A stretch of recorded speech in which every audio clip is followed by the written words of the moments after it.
dentro do texto, está escrito no livro de Gênesis, capítulo 35, versículo 16 ao 18.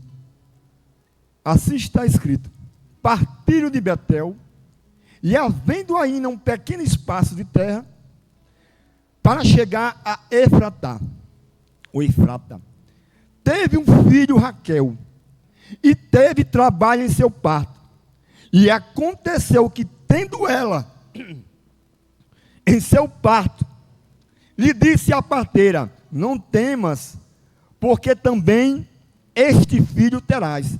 E aconteceu que, saindo-lhe a alma, porque morreu, chamou o seu nome Beoni, mas o seu pai, Jacó, o chamou Benjamim. Louvado seja o nome do Senhor. Estamos diante de um texto que é conhecido em nossas vidas. Esse livro de Gênesis, nós sabemos que é o princípio de todas as coisas. Nós aprendemos que o autor deste livro é Moisés. Eu preciso falar aqui algo interessante para marcar o seu coração nesta manhã, a qual o livro de Gênesis, ele fala do princípio de todas as coisas, onde Deus criou céus, terra, mares, animais, em tudo que está presente em nossas vidas. Deus proveu de tudo para o ser humano diante dessa criação. O que me chama a atenção num texto a qual foi lido, nós podemos interpretar baseado em outro texto, a qual era um costume, antes de um patriarca fechar os olhos, a ponto de morrer, havia um costume cultural de ele abençoar cada filho antes de partir. É um método do povo hebreu daquela época. Abraão, Isaque e Jacó, antes deles morrerem, ele tinha que abençoar os seus filhos. A Bíblia nos informa, para você entender o que eu quero pregar nesta manhã, a Bíblia, ela tem várias formas de interpretá-la, para trazer uma revelação da palavra e você entender o que está escrito. Ela tem um sentido literal. Por exemplo, Jesus nasceria de uma virgem, é literalmente. Figurado, Jesus disse: eu sou a porta, eu sou o pão da vida, eu sou a videira. Isso aqui é uma forma figurada. Também tem de forma simbólica, aonde o profeta Daniel, Deus, pela sua infinita misericórdia, revelou não só o sonho de Nabucodonosor, mas também o que significa aquele sonho.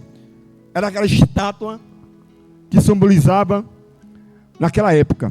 Mas o que me chama a atenção mais ainda é que a Bíblia foi escrita, o Antigo Testamento em hebraico, e após o cativeiro, alguma parte no aramaico, e todo o Novo Testamento em grego. Mas o que me chama mais a atenção é a regra de interpretação bíblica chamada hermenêutica, que deu esse nome de Hermes, Deus grego, e nêutica, explicar, ou seja, o intérprete dos deuses, ou porta-vozes dos deuses. Chamaram Paulo de Hermes e Barnabé de Zeus, após ele ter curado uma paralítica em Listra.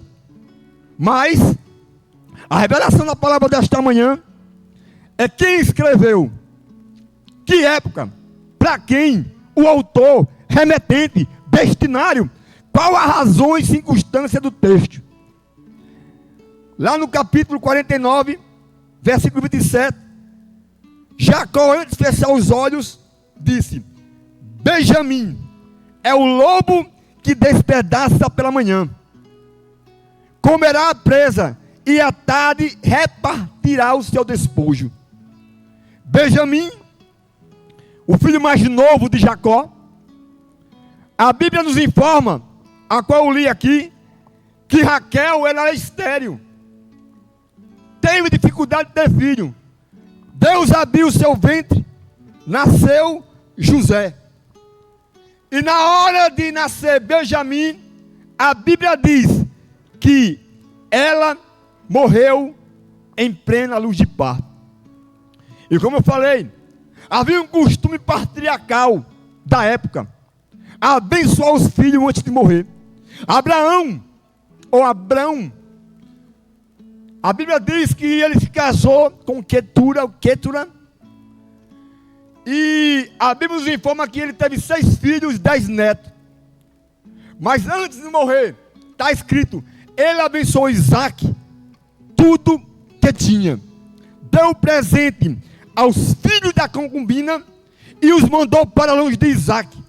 Isaac e Ismael sepultaram o seu pai. Aqui está a primeira. Abraão abençoou o seu filho antes de morrer. Tudo que tinha passou para o seu filho Isaac. Isaac já velho, está escrito, velho, fechando já os seus olhos, estava cego, e ele chamou Esaú, e disse: pode me fazer algo antes de morrer? Prepare uma caça, da qual eu gosto, e traga para mim, antes que eu morra, eu quero te abençoar. Está aí mais uma história de uma cultura. Antes de morrer, Jacó tinha que abençoar o seu filho Esaú. Era um filho do seu coração.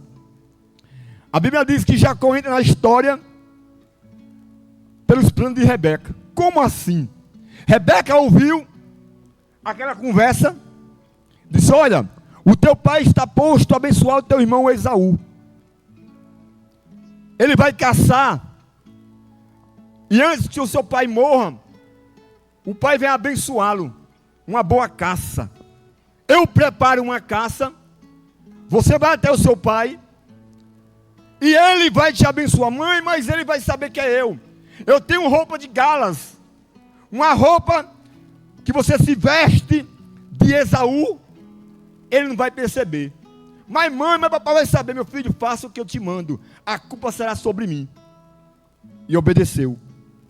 Mas a Bíblia diz que Jacó perguntou várias vezes: é tu meu filho? Eu disse: não, eu sou Esaú. És tu meu filho Esaú? Sim, papai. A voz é de Jacó, mas o cheiro é como o cheiro suave do campo. Não adianta enganar. Jacó simplesmente sabia do relato de Jacó, que ele estava enganando seu pai. A história muda no Val de Jaboque, aonde Deus pergunta para Jacó: qual é o teu nome?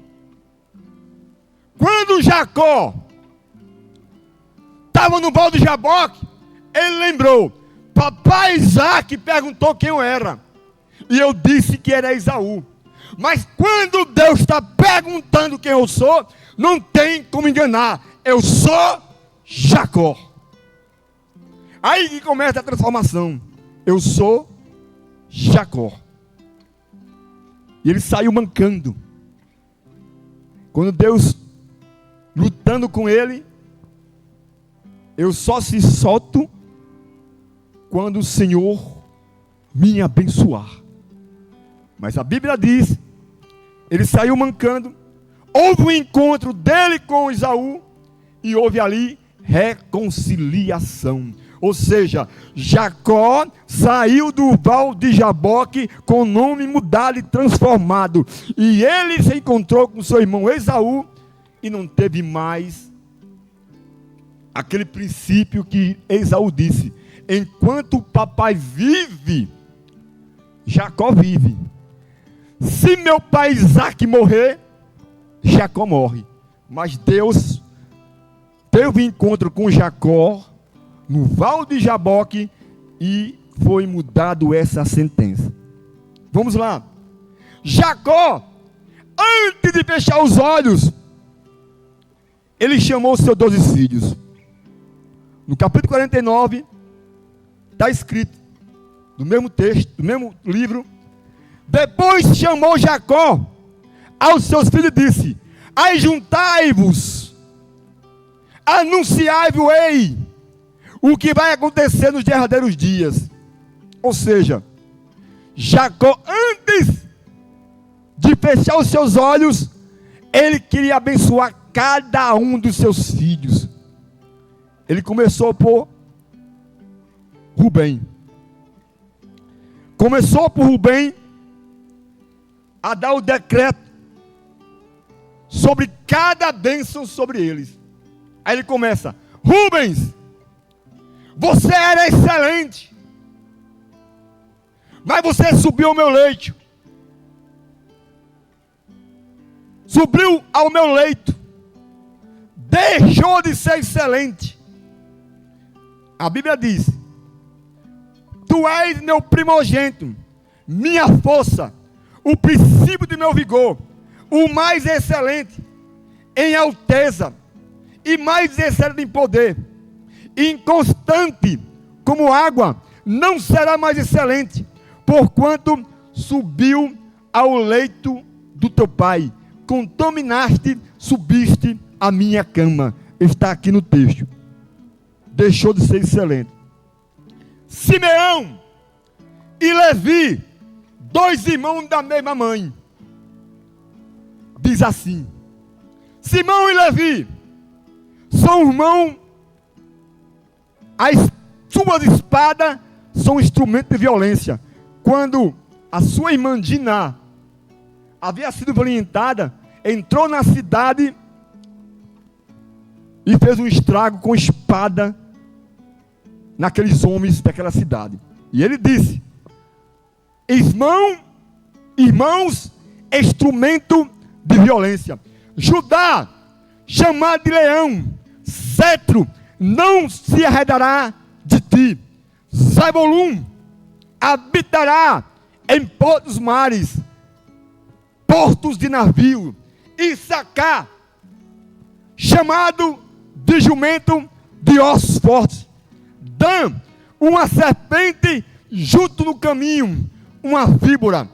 Gade, uma tropa acometerá sobre você até o fim. Assé,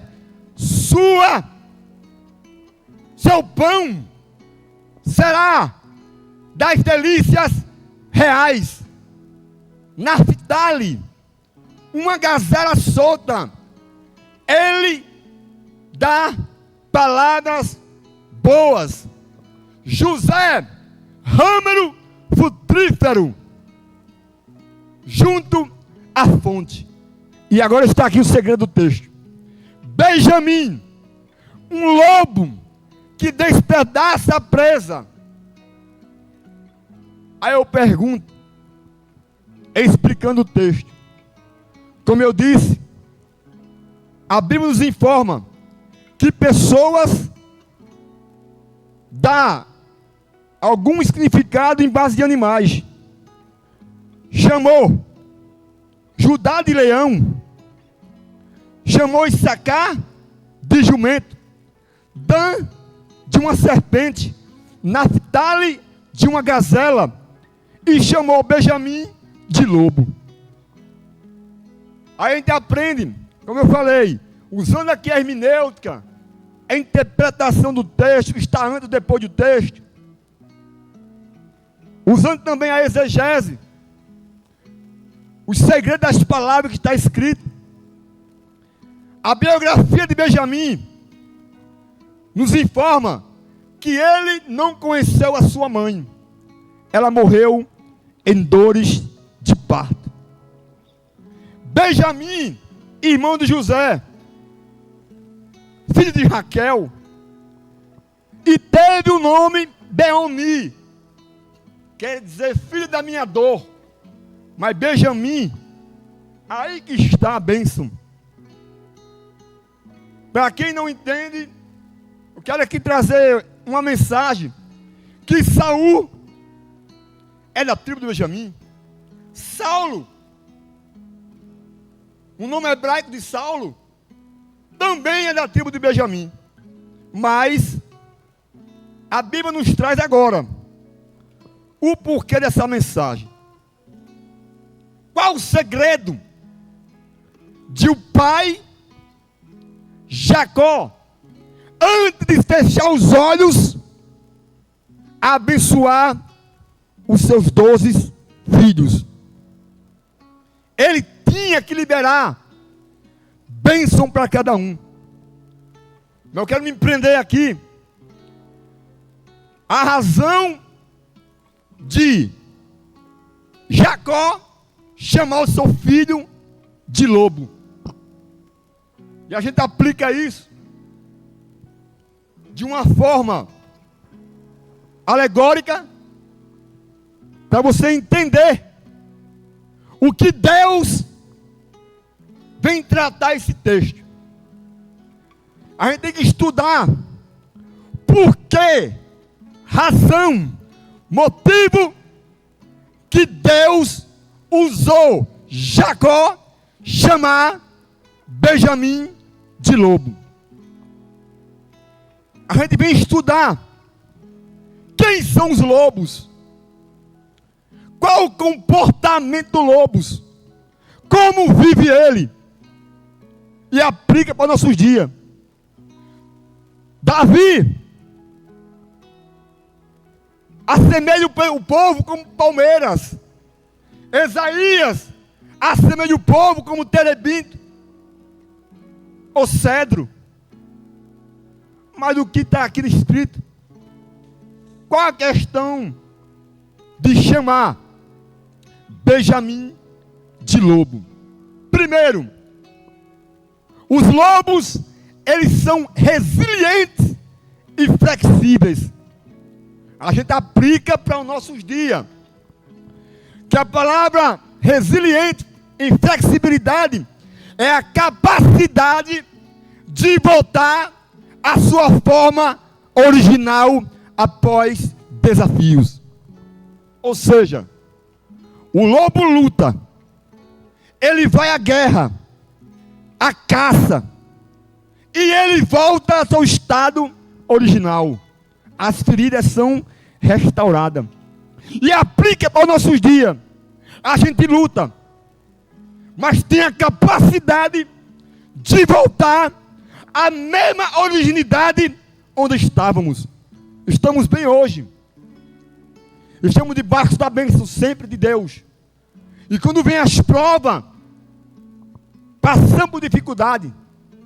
Mas Deus, o Eterno, Todo-Poderoso, nos dá capacidade a voltar no estado original antes de entrar na prova.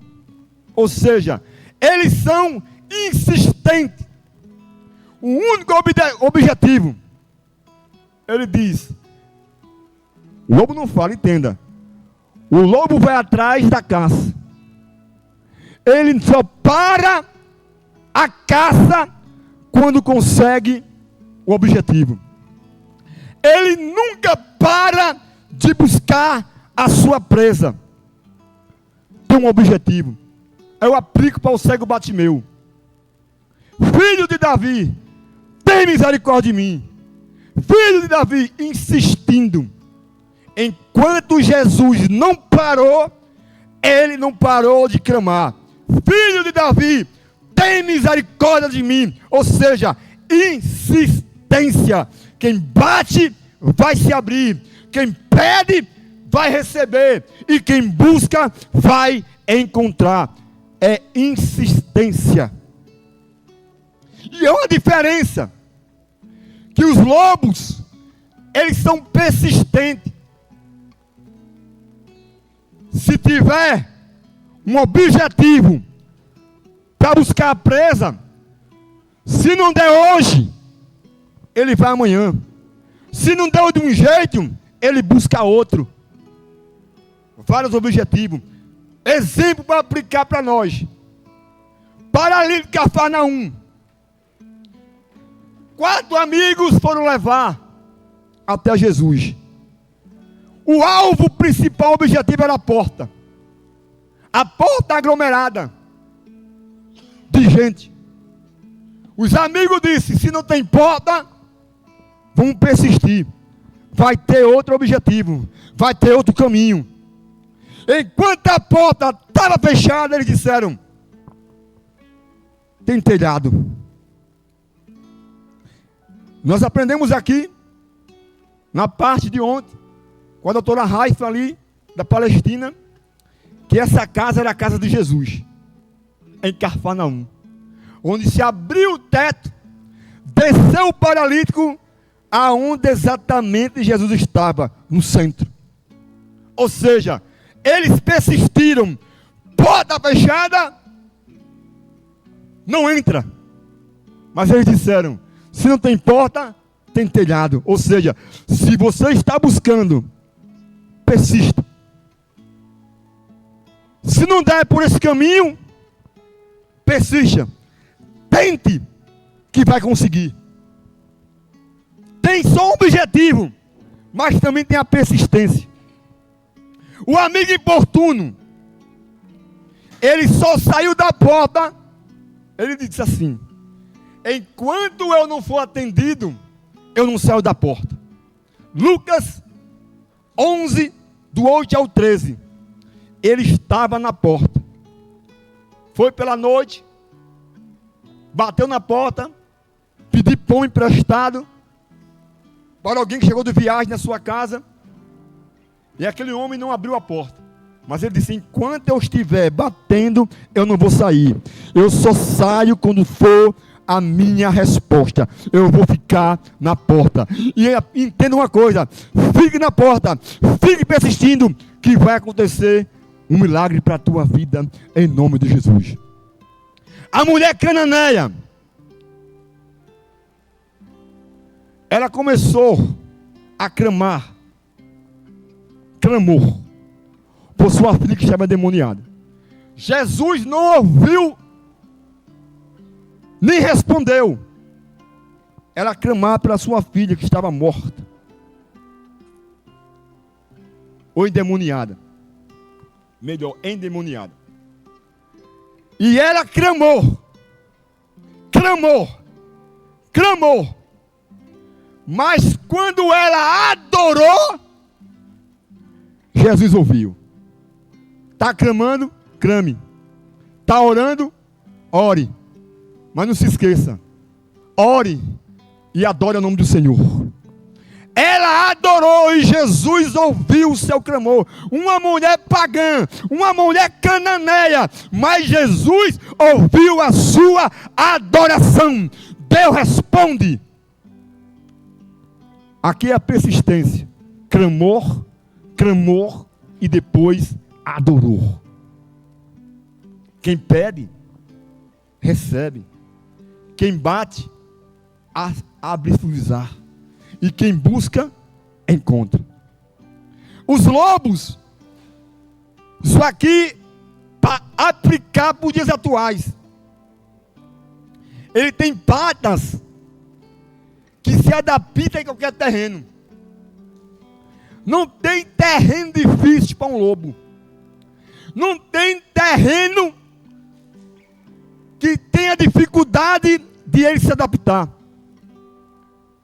A história dele diz: dianteira 5 dedos, as traseiras tem 4. E quando ele está em lugar quente e vai para o lugar frio, é liberada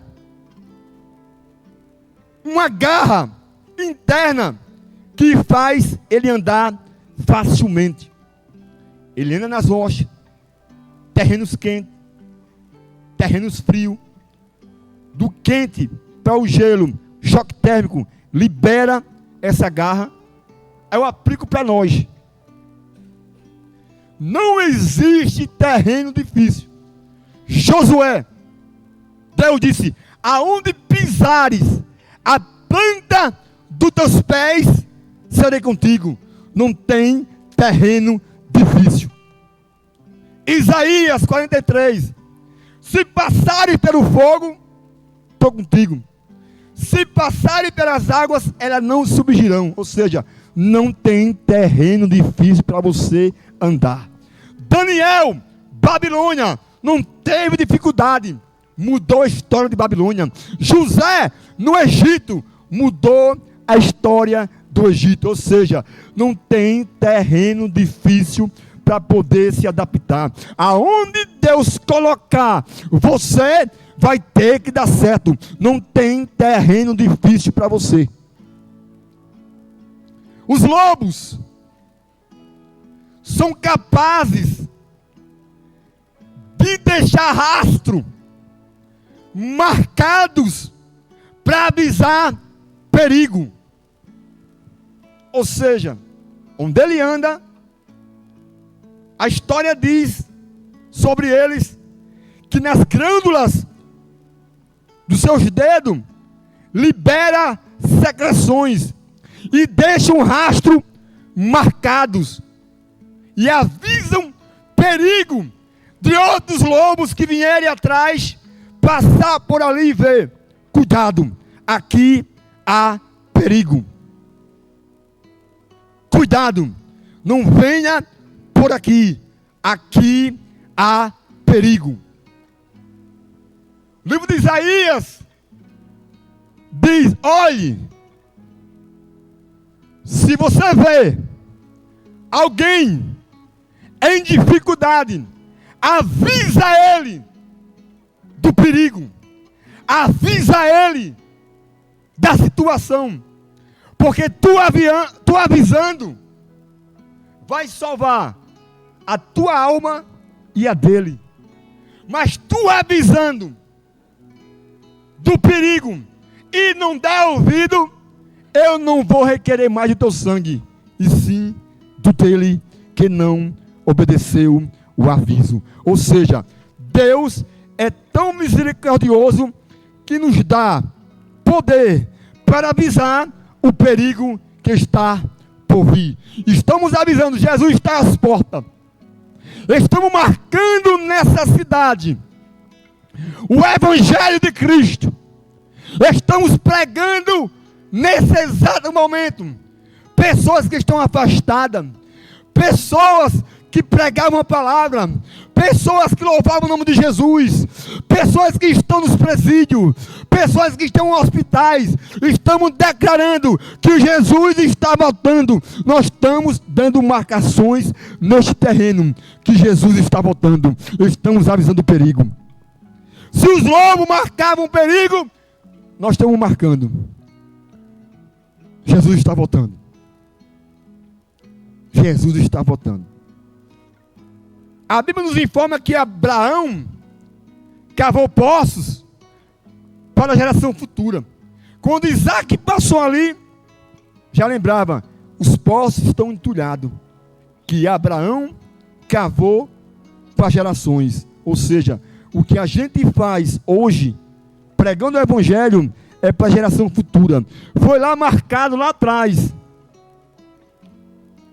Lá atrás foi marcado, onde dois homens, Daniel Gumar Vingre, veio ao Brasil, implantou o Evangelho, foram igrejas fundadas, a Assembleia de Deus aqui no Brasil.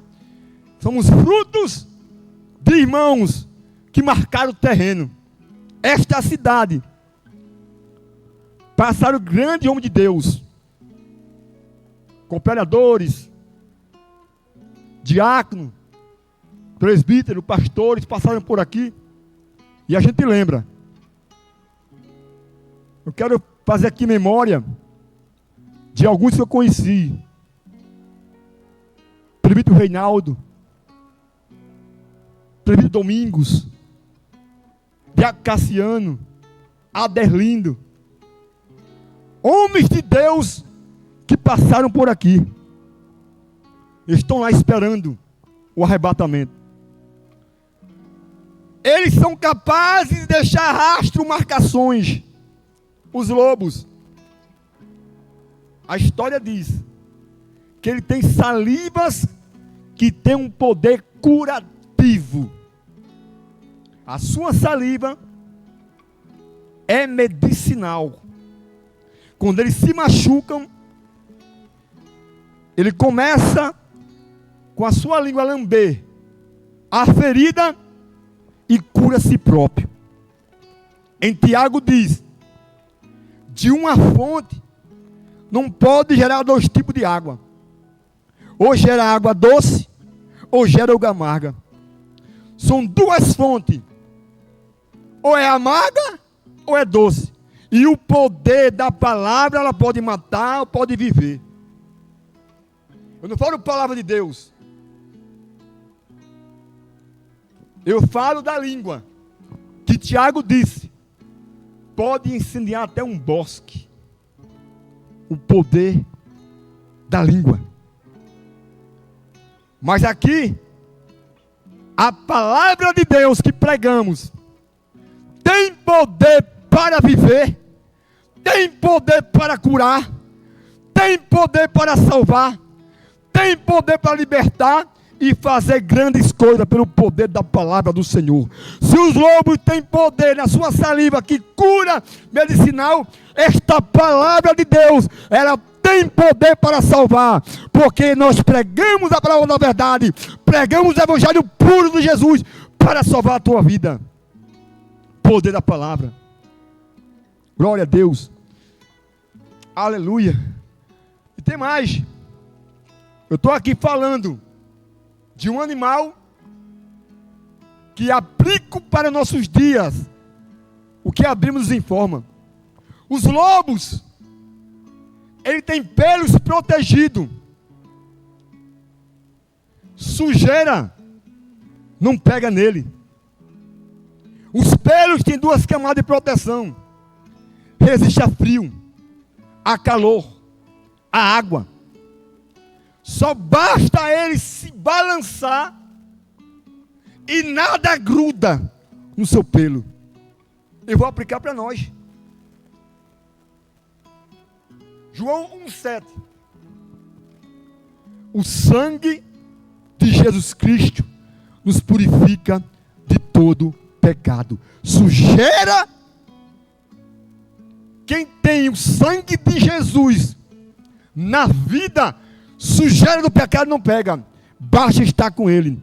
Temos comunhão uns com os outros e o sangue de Jesus nos purifica de todo pecado. Isaías disse: os pecados tornarão como branco como a neve e branco como a lã. Os teus pecados, que seja como escarlate, como carmesim, ele se tornará branco como a neve e branco como a lã. Repito, pecado bate em retirada, porque o sangue de Jesus purifica de todo pecado. Se tem sangue de Jesus, pecado não vem. Se tem o sangue de Jesus, você será purificado nesta manhã. Aplicando. O livro de Hebreus está escrito que Jesus não lembrará mais de teus pecados. Diz mais à frente, Miqueias diz: ele jogará todos os teus pecados nas profundezas do mar. Ou seja, repito, quem tem o sangue de Jesus será purificado de todo pecado. Os lobos, os seus pelos, nenhuma sujeira pega. Representa o pecado. Se você tem o sangue de Jesus, foi convertido ao Cristo eterno, nada vai te pegar como pecado. Só basta orar, estar na presença do Senhor, e o sangue de Jesus o purifica de todo pecado. E a história diz que esses lobos têm os ouvidos aguçados. Isso aqui é história, viu? Não é história, é história da biografia deles. Escutam uma folha cair a 300 metros de distância pela noite. Aí Tiago diz: 1, 19 e 25. Vou parafrasear. Escute muito, fale pouco. Escute mesmo. Escute mais do que eu quer falar. Escute muito, fale pouco. Ele tem ouvido aguçada. A 300 metros, consegue ouvir uma folha cair a 300 metros. Jesus disse: quem tem ouvido, ouça, que os Espíritos dizem às igrejas. A salvação vem pelo ouvir a palavra de Deus. O Pentecoste veio um som de um vento impetuoso, encheu a casa. Eles escutaram. No Jordão, batizando Jesus, uma voz do céu dizia: este é o meu filho amado, a quem me comprazo. Ou seja, o culto que nós estamos sempre adorando e cultuando a Deus, nós estamos ouvindo a poderosa palavra do Senhor.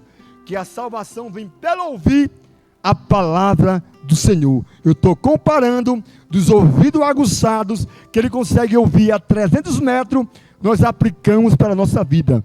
Ouça que o Espírito diz às igrejas. Os lobos têm uma boa visão noturna. Como assim? Mateus 6:22. A candeia do corpo são os olhos. Lucas 11:34. Olhos é a luz para o corpo. Ou seja, ele define o inimigo de longe. É o discernimento na visão. Foi assim que Eva, no jardim, ela ouviu a voz da serpente, Satanás, viu a árvore, pegou e comeu. Esses lobos têm olfato apurado. A história diz que ele sente o inimigo chegar na floresta. Ele sente a 2 quilômetros de distância. Para se comer algo, a gente primeiro cheira. Se a gente não cheirar, sentir o cheiro do alimento, se um alimento estiver estragado, você não conhece comendo, conhece pelo cheiro. Eu já cheguei em ambientes só de abrir aquela cuba de self-service, subiu aquele cheiro de azedo. Eu digo, não vou comer, porque não está bom. Então esse título aqui, de sentir o cheiro a 2 quilômetros, Daniel viu alimentos, não como. Eu só quero natural. Eu quero alimento, verduras. Eu quero outro tipo de alimento. Rejeitou da Babilônia. A Bíblia diz que Eliseu descobriu veneno na panela. Colocaram um alimento que não era para ser comido. Veneno na panela. Ele cheira primeiro um alimento para poder comer. Neemias, antes do rei comer, passava por ele. E aplicando agora para nossos dias. Qual tipo de alimento você está se alimentando? Eu não falo no literal. Eu falo desse aqui. Palavra de Deus. Jeremias, Deus falando com ele, um pequeno livro, ele comeu. Era doce, quando desceu, amargou, porque Deus estava o repreendendo. Ou seja, a palavra de Deus é viva e eficaz. Ela tem poder para discernir pensamentos e intenções de corações. ela tem poder para dividir juntas, alma e espírito, juntas e medulas. Ou seja, há poder na palavra do Senhor. E para concluir, ao texto que eu li, 49 do livro de Gênesis. Benjamim é o lobo que despedaça pela manhã, comerá a presa e à tarde repartirá o seu despojo. Aí eu encerro. Esse lobo, ele compartilha. Esse lobo, ele compartilha a sua presa. E a gente aplica. Na primeira pesca, quando os discípulos passou a noite toda, não conseguiu nada, Jesus mandou outra vez para o mar, eles foram. Chegando lá, obedeceram a voz de Jesus, vieram quase a pique, rede cheia, e ele disse: vou compartilhar, tem peixe aqui, eu vou compartilhar. Pedro se converte, depois se desvia, lá também, no mesmo mar, no mesmo barco, com a mesma rede, a noite toda não pescou. Jesus disse: lança à direita. E lançaram 153 grandes peixes. E a rede não se rompeu. Mesmo não se rompendo, ele acena mais uma vez e disse: tem muito peixe, vamos compartilhar. Hoje é difícil. Se você for ali, na hora marítima, nos mares, você vê ele indo para a praia, cada um com seu peixe. Se o outro pegou ou não, cada um com seu peixe. Mas aqui, ele estava dizendo: venha, não deu certo para você, aqui tem peixe, eu quero compartilhar. Ou seja, os lobos compartilhou a sua caça. E dá o exemplo que nós, como cristãos, devemos compartilhar aquilo que Deus nos dá. Aquilo que Deus nos dá, compartilham uns com os outros. Igreja primitiva, havia tudo em comum entre eles. Repartiam aquilo que tinham. Então o lobo compartilhava a presa e nós, como cristãos, temos que compartilhar aquilo que Deus nos dá. E para encerrar, Saulo, benjamita, vindo da tribo de Benjamim, ele mesmo disse, e lá em Gálatas ele disse, parece que eu lembro: eu sinto de novo dores de parto, assim como a sua descendência. A sua mãe morreu em dores de parto. Paulo está dizendo: eu sinto de novo dores de parto. São filhos espirituais. Paulo estava se preocupando com os filhos que foi gerado. Ou seja, ele precisava que o filho fosse gerado, voltasse a Cristo mais uma vez. Eu sinto de novo, meus filhinhos. Se ele sente de novo dores de parto é para gerar filhos. Então Paulo estava dizendo: eu preciso que você nasça de novo. E nesta manhã eu te pergunto: aonde está você? Volte para Cristo. Volte diante da palavra do Senhor. Assim como esse lobo tem esse referencial aplicado na nossa vida, Deus falou com você nesta manhã. Aonde está a primeira alma para Jesus? Louva a Deus. Nosso pastor ontem, eu achei algo interessante. Que na escola bíblica, ele deu um recado que serve para a gente guardar com muito temor e tremor. Onde Moisés, ou seja, Noé, pregou 120 anos. Nenhuma alma se converteu, Kennedy. 120 anos pregando. Vai vir dilúvio, vai vir dilúvio, vai vir dilúvio. Ninguém dá ouvido, somente a sua família. Ninguém dá ouvido. Interessante que Deus fechou a porta por fora. Imagine eu, naquela época, fosse Noé, estou na arca, e vem meu irmão de sangue. Ô irmão, abre aí, pelo tremor vão abrir, mas Deus disse: quem fecha sou eu. Eu estou enviando Noé para avisar que vem dilúvio. Ou ouve Noé e ponto final. Se não ouvir, eu fecho a porta. E nesta manhã eu te convido. A mensagem sendo pregada. A preocupação nossa não é se queira ou não, é que está sendo avisado. Nós não temos a obrigação de pregar e você aceitar. Nós não somos obrigados: olha, eu preguei, aceite. Olha, aceite. Eu acho que amanhã aceite. Não. Eu estou pregando, avisando. Naquele dia, não terá desculpa. Ah, é porque eu não tive condições naquela época. Ou é hoje, enquanto há vida ou nada. O segredo é que o Evangelho está sendo anunciado.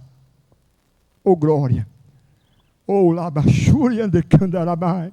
Nós estamos pregando a palavra. Eu quero agradecer mais uma vez pela grande oportunidade do nosso pastor.